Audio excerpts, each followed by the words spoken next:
오늘 함께 은혜 나누실 말씀은 민수기 16장 41절에서 50절까지 말씀이 되겠습니다. 민수기 16장 41절에서 50절까지 말씀을 다 함께 봉독하겠습니다. 이튿날 이스라엘 자손의 온 회중이 모세와 아론을 원망하여 이르되 너희가 야훼의 백성을 죽였도다 하고 회중이 모여 모세와 아론을 칠 때에 회막을 바라본즉 구름이 회막을 덮었고 야훼의 영광이 나타났더라. 모세와 아론이 회막 앞에 이르매 야훼께서 모세에게 말씀하여 이르시되 너희는 이 회중에게서 떠나라. 내가 순식간에 그들을 멸하러 하노라 하시매 그 두 사람이 엎드리니라. 이에 모세가 아론에게 이르되 너는 향로를 가져다가 제단에 불을 그것에 담고 그 위에 향을 피워 가지고 급히 회중에게로 가서 그들을 위하여 속죄하라. 야훼께서 진노하였으므로 연병이 시작되었음이니라. 아론이 모세의 명령을 따라 향로를 가지고 회중에게로 달려간즉 백성 중에 연병이 시작되었는지라. 이에 백성을 위하여 속죄하고 죽은 자와 산 자 사이에 섰을 때에 연병이 그치니라. 고라의 일로 죽은 자 외에 연병에 죽은 자가 14,700명이 되었더라. 연병이 그침에 아론이 회막문 모세에게로 돌아오니라. 아멘. 할렐루야. 오늘도 복되고 귀한 날입니다. 이번 새벽 기도회 동안 지난 새벽 기도회에 함께 은혜 나누신 민수기를 이어가고자 합니다. 민수기 원문의 뜻이 지난 시간 광야에서라고 말씀을 드렸습니다. 이 광야 같은 세상 속에서 주님이 내려주시는 만나, 즉 생명의 만나를 힘입고 가나안을 향해 믿음으로 일어서 나아가시는 귀한 성도님들 되시기를 주님의 이름으로 부탁을 드리겠습니다. 오늘은 새벽 설교 첫 시간인데요. 광야에서 6번째로 말씀의 제목을 따라해 주시기 바랍니다. 소명의 향로. 소명의 향로. 이 소명의 향로라는 제목으로 은혜를 나누고자 합니다. 첫 번째로 오늘 본문 16장의 배경을 살펴볼 필요가 있습니다. 민수기 16장의 전반부에 나온 그 배경인데요. 하나님을 섬기는 그 레위인 중에서 맡은 역할이 하찮다고 여기는 그 고라 가문이 있었습니다. 또 이스라엘 안에서 순서로는 장남 가문이지만 큰 죄를 범함으로 말미암아 누구에게도 인정받지 못하는 그 르우벤 족속이 있었습니다. 이들이 이스라엘 안에서 능력을 인정받는 150명의 지휘관들을 자기 편으로 만들어서 주도권을 장악하려고 했습니다. 이것이 민수기 전반부에 나오는데요. 1절, 2절 말씀입니다. 우리 다 함께 봉독하겠습니다. 레위 증손 고앗의 손자 이스할의 아들 고라와 르우벤 자손 엘리압의 아들 다단과 아비람과 벨렛의 아들 온이 당을 짓고 이스라엘 자손 총회에서 택함을 받은 자 곧 회중 가운데에서 이름 있는 지휘관 250명과 함께 일어나서 모세를 거스르니라. 늘 문제의 발단은 자기 일이 하찮다고 느껴질 때 일어납니다. 또 내가 올라가고 싶은데 다른 사람이 거기에 있다고 생각할 때 시작이 되는 것입니다. 상당히 오랜 시간 동안 이들이 이 쿠데타를 준비했습니다. 하나님이 개입이 없었다면 성공했을 그런 반란이었을 것입니다. 이런 일이 여러 차례 있었는데요. 이들의 반란이 실패한 것은 결과론적으로 이스라엘에게는 옳았습니다.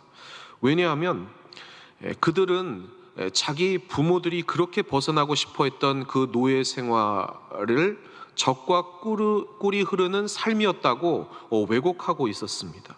그래서 과거로 돌아가려고 했기 때문입니다.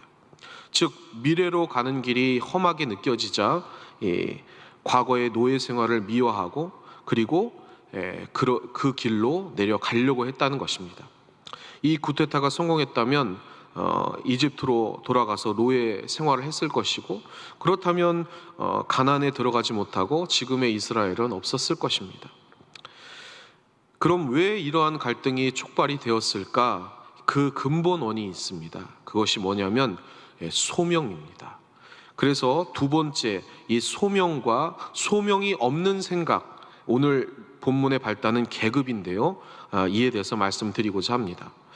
이 본문에서 저희는 앞으로 이스라엘 안에서 있을 그 분쟁의 시작을 보게 되는 것입니다.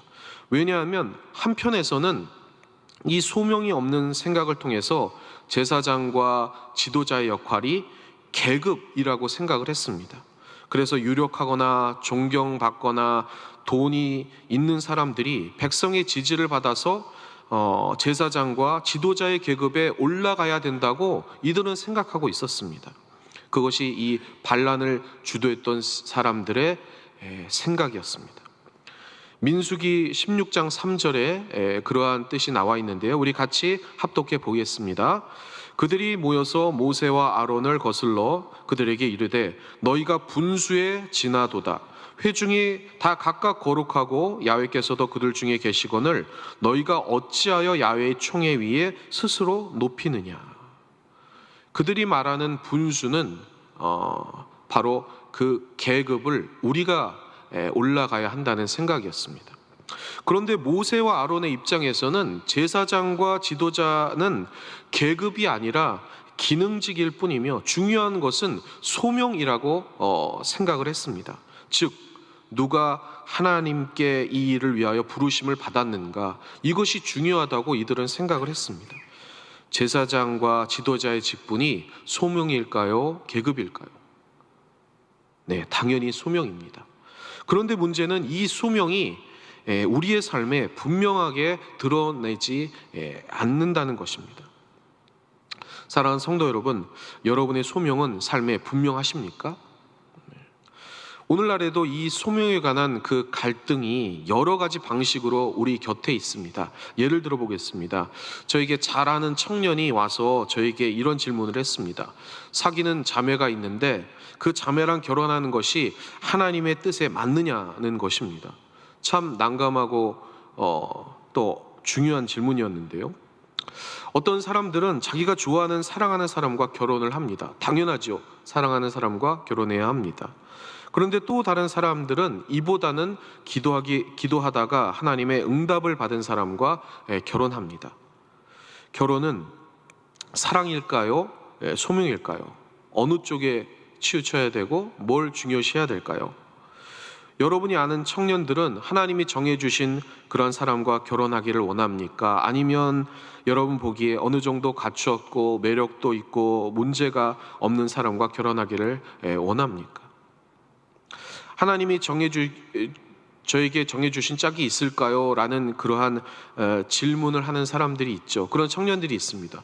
그럴 때 하나님은 이렇게 질문하실 수 있습니다. 그러면 내가 정했다고 상대를 내게 보여주면 너는 좋건 싫건 간에 아멘 하고 끝까지 살 준비가 되어 있느냐? 이렇게 물어보실 수 있을 것입니다. 결혼은 정말 소명이 필요하고 또 사랑이 필요한데 어디에 중요점을 둘까? 이게 문제인 것입니다. 오늘날은 인간의 사랑이나 자기 결정이 압도적으로 강조됩니다. 자기가 좋아야 결혼합니다. 그래서 그리스도인들도 상대가 좋아야 하나님 앞에 물어봅니다. 결혼해도 괜찮을까요, 하나님? 그러면 하나님께서 이렇게 말씀하실 수 있습니다. 상대가 좋은데 내가 어떻게 할 수가 없으니까 나한테 그것을 해달라고 하는 것이냐, 아니면 이미 해놓고 마지막 도장을 찍으려고 그렇게 말하는 것이냐. 그렇게 결혼을 해도 이혼이 많은 것을 보면 인간의 사랑만으로는 안 되는 것이 결혼입니다. 그래서 소명이 필요합니다. 결혼에도 필요하고 직업에도 필요하고, 그리고 우리의 삶의 모든 것이 소명이 없으면 끝까지 가지 않는다는 것 여러분이 잘 아실 것입니다. 그래서 하나님의 뜻이 정말 중요합니다. 그래서 세 번째, 하나님의 뜻이 중요한데요. 문제는 어떻게 그 하나님의 뜻을 찾는가, 그를 통해서 이 소명을 분명히 할까, 이게 중요합니다. 다시 오늘 본문으로 돌아가 보면 반란자들이 실패하고 죽은 다음 날 그들의 가족들이 모세와 아론에게 덤빕니다. 그들에게는 원래 무엇이 맞고 틀린가 그게 중요한 의미가 없습니다. 단지 원수를 갚아야 될 뿐입니다. 그래서 모세와 아론이 야훼의 백성을 죽였다 이렇게 말하면서 죽은 자들이 정의롭고 올바른 주장을 했다고 얘기를 합니다. 지금은 우리가 이 이스라엘 백성의 그 결론도 알고 또 객관적으로 무엇이 옳다고 분명하게 알지만, 우리가 당시로 돌아가서 만약에 이들 사이에 끼어 있다면 아마 어느 쪽이 옳은지 구별하기가 어려웠을 것입니다. 왜냐하면 지금 그들의 현실이 광야에 있습니다. 정말 힘든 현실이 앞에 놓여 있습니다. 그러면 우리 인간은 어떻게 생각합니까? 그 현실을 면해보려고 많은 시도들을 한다는 것입니다. 그러면 이 구테타를 일으킨 사람의 주장도 우리가 들어볼 수 있는 것입니다. 사실 이 구테타를 일으킨 쪽도 아론과 모세도 모두 하나님의 이름을 쓰고 있고, 그리고 거룩함을 찾으며 야훼의 백성을 위한다고 얘기하고 있습니다. 마치 오늘날 모든 그 정치가들이 우리는 국민을 위해 이 일을 한다고 얘기하는 것과 같다는 것입니다. 그래서 우리는 이 하나님의 뜻이 혼동되고 어떻게 하나님의 뜻을 찾아가야 될까, 이것이 중요하다는 것입니다. 이런 복잡한 와중에 우리는 어떻게 하나님의 뜻을 찾을 수 있는가, 어떻게 바른 길을 갈 수 있는가, 명확하게 알 수는 없지만 한 가지 팁이 있다면 내 주장이 하나님의 말씀이다 이렇게 말하는 것보다는 정말 진정으로 내 안에 하나님과의 만남이 있는가, 그게 중요한 것입니다. 가짜는 진짜가 될 수 없고 진짜는 가짜가 될 수 없습니다. 그래서 결국 하나님께서는 그 진짜를 구분하십니다. 분쟁이 일어난 그 공동체, 그것이 가족이건 민족이건 국가이건 슬픈 일은 하나님께서 진노를 결정하신다는 것입니다. 왜냐하면 결국 틀린 주장은 꺾여야 되기 때문입니다. 곡식과 가라지는 반드시 구분되어야 되기 때문입니다. 이를 구별하는 주요 근거가 뭐냐면 과거의 그 굴욕, 그것이 현재를 지배하지 못하게 하나님은 하신다는 것입니다. 왜 하나님은 그토록 진노하시고 당신의 백성을 치시는가 이렇게 물어보시는 분이 있습니다. 그것은 하나님은 자신들의 그 노예 생활을 젖과 꿀이 흐르는 때였다고 주장하는 그러한 사람들이 과거로 다시 돌아가지 않게 하기 위해서 그들을 치신다는 것입니다. 우리의 삶도 그렇습니다. 왜 이렇게 힘든 것입니까? 왜 이러한 징계를 받습니까? 이렇게 말하시는 분이 있습니다. 그것은 하나님께서 다시 과거로 돌아가지 않기 위해서 하나님의 뜻대로 우리를 붙잡으시려고 한다는 것입니다. 그런데 그러한 하나님의 치심과 그러한 심판에는 두 가지 방향성이 있습니다. 하나는 심판 자체이고 또 하나는 그들을 속죄시키는 것입니다. 과거에 대한 어리석은 집착에서 벗어나 새로운 삶을 살게 하기 위해서 하나님은 이러한 방향성으로 우리를 이끄십니다. 그래서 넷째, 이러한 새로운 삶에 필요한 우리의 역할이 있습니다. 그것이 바로 소명의 향로를 드는 것입니다. 하나님의 권고에도 불구하고 고집을 꺾지 않는 자들이 이 연병으로 죽어가기 시작했습니다. 그 연병은 그들을 병들게 하고 스스로 자기 귀를 막게 한 자기 주장의 그러한 상징적인 의미입니다. 그들이 자기 주장을 굽히지 않으면 어차피 과거로 돌아가서 노예를 살다가 죽는 인생이 되는 것입니다. 그 주장이 바로 그들에게 진짜 연병인 것입니다. 사람들이 죽어가고 있습니다. 그때 모세와 아론에게 하나님은 명령하셨습니다. 그것이 오늘 본문 47절, 48절입니다. 우리 다 함께 봉독해 보겠습니다.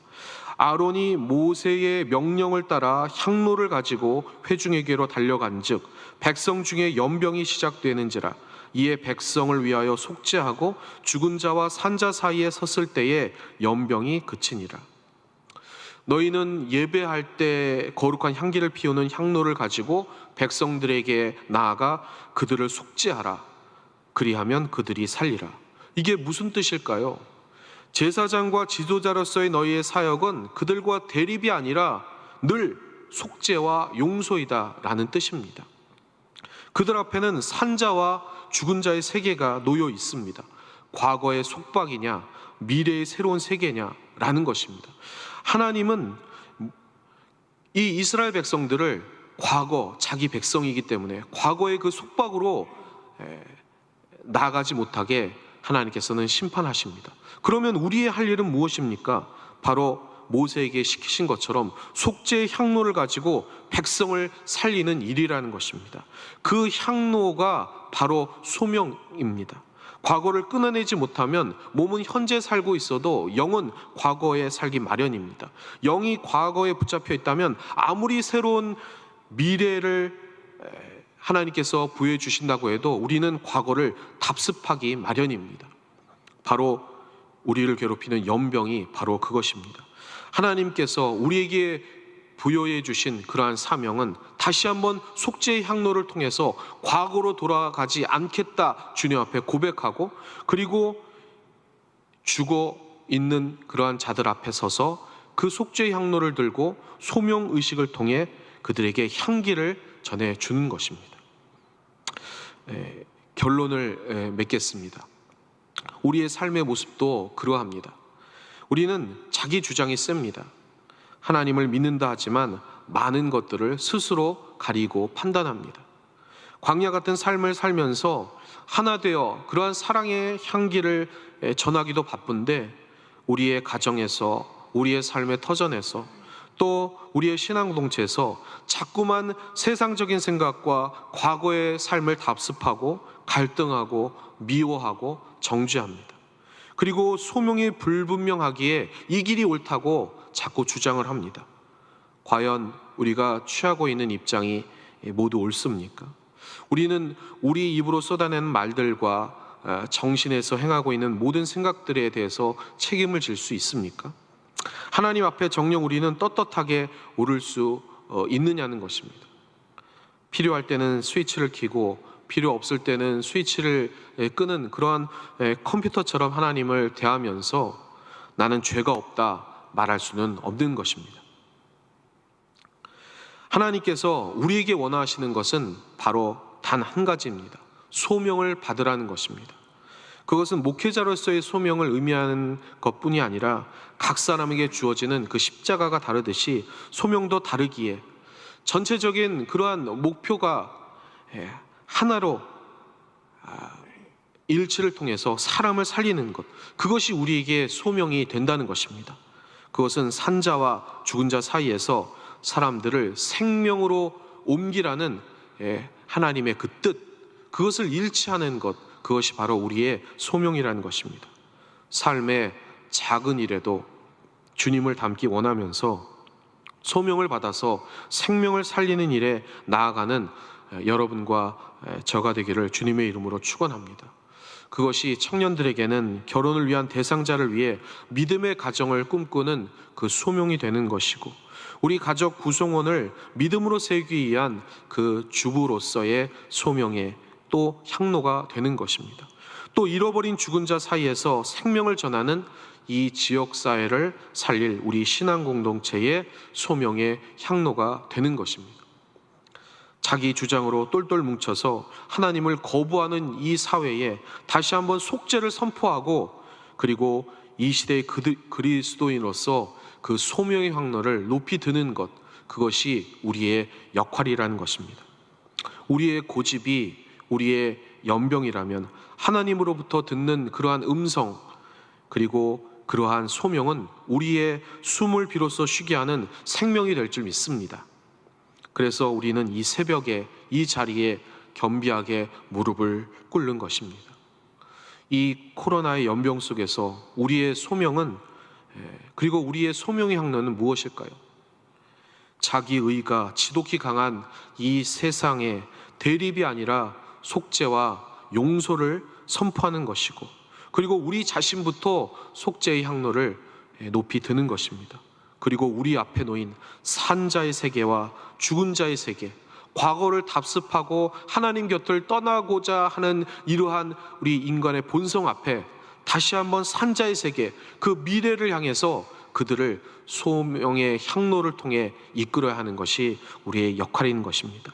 그래서 다시 한번 그러한 분명한 소명의식을 가지고 선명한 그러한 십자가를 높이 드는 것이 우리의 역할입니다. 이를 믿고 오늘 우리의 공동체, 가정에서 또는 우리의 삶의 터전과 자리에서 또 우리의 신앙 공동체에서 더 나아가 이 사회에서 소명의 향로를 들고 아직도 분명하지는 않지만 하루하루 주님과의 그 만남을 통해 세미한 음성을 듣고 세상 속으로 나아가시는 여러분과 제가 되기를 주님의 이름으로 축원합니다. 축원합니다. 기도하겠습니다. 사랑의 아버지 하나님, 오늘도 주님께서 말씀을 통해 저희들을 깨닫게 하심을 감사를 드립니다. 우리가 주님을 믿는다고 하면서도 생명을 살리는 소중한 사명을 받아 하나님의 자녀라고 하면서도 자꾸만 세상을 답습하고 과거로 돌아가려 했던 것 주님 용서하여 주시옵소서. 이제 그만 됐다고 하며 세상을 미워했던 저희들의 나약함을 주님 용서하여 주시고 불타오르는 열정 가지고 산자와 죽은 자 사이에 서서 다시 한번 속죄의 향로를 높이 드는 저희들 되게 하여 주옵소서. 이 코로나 시대에 다시 한번 우리의 신앙을 내면적으로 점검하고 다시 일어서 주님의 그 복음을 들고 선명한 십자가 앞에 하나님의 나라를 세워나가는 저희들 되게 하여 주옵소서. 그러한 마음으로 오늘 말씀을 받고 오늘 하루 우리의 공동체, 그것이 가정이든 삶의 터전과 자리이든 우리의 신앙 공동체이든 다시 한번 주님의 나라를 세워나가는 복된 영혼들 될 수 있도록 성령께서 깨닫게 하여 주시고 임재하여 주시고 우리의 심령에 좌정하여 주시옵소서. 그러함으로 말미암아 우리의 뿌린 눈물이 다시 한번 땅에 떨어져 열매 맺게 하여 주시며 잃어버린 영혼들을 구령해 나가는 소중한 그러한 소명의식을 통한 사명을 감당해 나가는 저희들이 되게 하여 주옵소서. 오늘도 빈손 들고 나오지 아니하고 주님 앞에 예물을 드린 손길을 기억하여 주시고 그 물질의 핍절함 없이 더 베풀고 나눌 수 있는 소중한 믿음의 백성들의 아름다운 삶이 되도록 주님이 채워 주옵소서. 모든 것 주님께 의탁하며 예수님의 이름으로 감사하며 간절히 기도하옵나이다. 아멘.